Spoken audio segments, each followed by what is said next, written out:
علم دین حاصل کرنا ہر مسلمان مرد اور عورت پر فرض ہے۔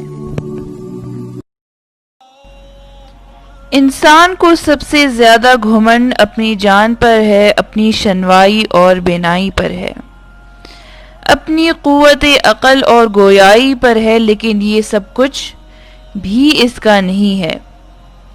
اس لیے انسان کو یہ اختیار نہیں ہے کہ وہ اپنی جان کو ہلاکت میں ڈالے، نہ اسے یہ اختیار ہے کہ وہ اپنے آپ کو زخمی کرے یا اپنے اعضاء کو کاٹے، بلکہ اپنے آپ کو ہلاکت میں ڈالنا خودکشی ہے، اور خودکشی کرنا اسلام میں ناقابل معافی جرم ہے۔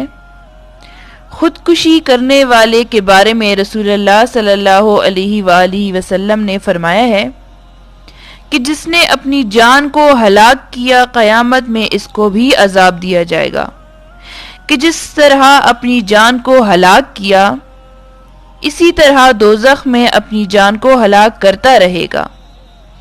جس نے اپنے آپ کو پہاڑ سے گرایا وہ پہاڑ سے گرایا جاتا رہے گا، اور جس نے زہر پیا اسے دوزخ میں زہر پلایا جاتا رہے گا، اور جس نے اپنے آپ کو چھری سے قتل کیا وہ چھری سے ذبح ہوتا رہے گا۔ قرآن حکیم میں ارشاد باری تعالی ہے،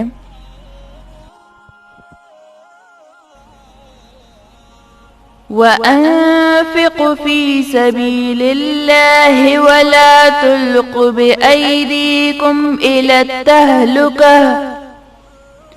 وَأَحْسِنُوا إِنَّ اللَّهَ يُحِبُّ الْمُحْسِنِينَ۔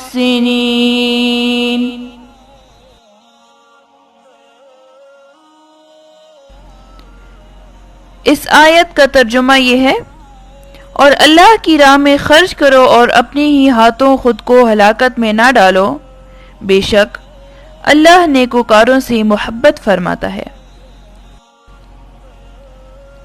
سوچنے کی بات ہے کہ اگر اللہ تعالیٰ کے حکم کے مطابق انسان اپنی جان قربان کر دے، اپنے خون بہا دے، اپنے اعضاء کٹوا لے، تو اس پر اللہ تعالیٰ فخر کرتا ہے، اور اس کی غیرت یہ بھی گوارا نہیں کرتی کہ ایسے شخص کو مردہ کہا جائے۔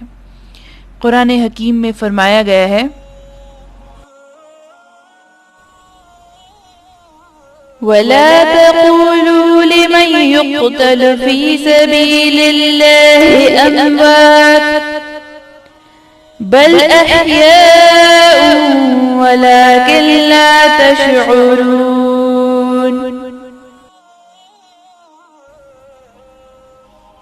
اور جو خدا کی راہ میں مارے جائیں انہیں مردہ نہ کہو، بلکہ وہ زندہ ہیں، ہاں تمہیں خبر نہیں۔ لیکن اگر کوئی شخص خودکشی کر لے یا اپنے اعضاء کو کاٹ لے تو بہت بڑا جرم بن جاتا ہے، حالانکہ اس نے کسی کو تو کچھ نہیں کہا، کسی کو زخمی نہیں کیا، کسی پر ہتھیار نہیں اٹھایا، کسی کو ہلاک نہیں کیا، اس نے تو اپنے آپ ہی کو دکھ دیا ہے، اپنے اوپر ہاتھ اٹھایا ہے، پھر یہ جرم کیوں ہوا؟ اور جہاد میں جان دے دینا جرم کیوں نہیں ہے؟ آخر ان دونوں میں فرق کیا ہے؟ فرق یہ ہے کہ جان اور زندگی، جسم اور اعضاء، یہ سب اللہ تعالیٰ کی امانت ہیں۔ اسی امانت کو اگر دینے والے حکم کے مطابق استعمال کرے گا تو عظیم عبادت ہوگی، بے مثال اجر و ثواب ہوگا، لیکن اگر اس امانت میں خیانت کرے گا اور اسے ایسی جگہ استعمال کرے گا جہاں استعمال کرنے کی اجازت نہیں تو یہ حکم عدولی ہوگی، گناہ ہوگا، جرم ہوگا۔ انسانی جان بہت قیمتی ہے، اسے ضائع کرنا یا اس پر حملہ آور ہونا اللہ تعالیٰ کے نزدیک بیت اللہ شریف پر حملہ آور ہونے سے بھی سنگین جرم ہے۔ بیت اللہ شریف بھی عظیم ہے، لیکن ایک مومن کی جان اس سے بھی عظیم ہے۔ نبی کریم صلی اللہ علیہ وآلہ وسلم نے قسم کھا کر فرمایا کہ بیت اللہ تو کتنا پاکیزہ ہے، اور تیری ہوا کتنی پاکیزہ، تو کتنا عظیم ہے اور تیری حرمت کتنی عظیم، مگر میرے اس ذات کی قسم جس کے ہاتھ میں محمد صلی اللہ علیہ وآلہ وسلم کی جان ہے، ایک مومن کی حرمت اللہ تعالیٰ کے نزدیک یقیناً تیری حرمت سے بھی زیادہ عظیم ہے۔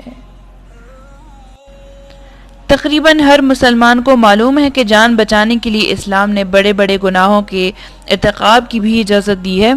اگر جان جانے کا قوی اندیشہ ہو تو شراب اور خنزیر جیسی ناپاک اور حرام چیزوں کا استعمال بھی جان بچانے کی حد تک جائز ہے، بلکہ اگر کوئی شخص سر پر پستول رکھ کر کہے کہ شراب پیو ورنہ تمہیں قتل کر دوں گا، تو ایسی حالت میں جان بچانے کی خاطر شراب پینا جائز ہی نہیں بلکہ واجب ہے۔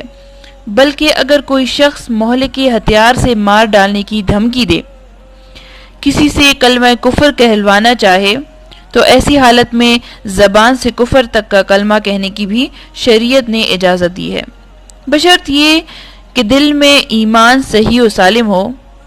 غرض بد سے بدتر گناہ بھی ایسی مجبوری کی حالت میں جائز ہو جاتا ہے، لیکن ایک گناہ ایسا ہے جسے شریعت نے ایسی مجبوری کی حالت میں بھی جائز قرار نہیں دیا، وہ ہے انسانی جان کا قتل۔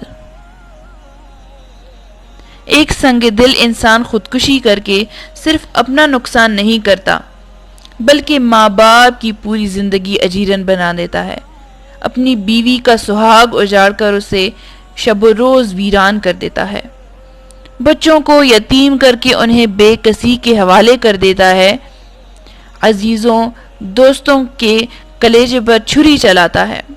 لہٰذا اس کا یہ جرم پورے معاشرے اور پوری انسانیت کے خلاف بغاوت ہے۔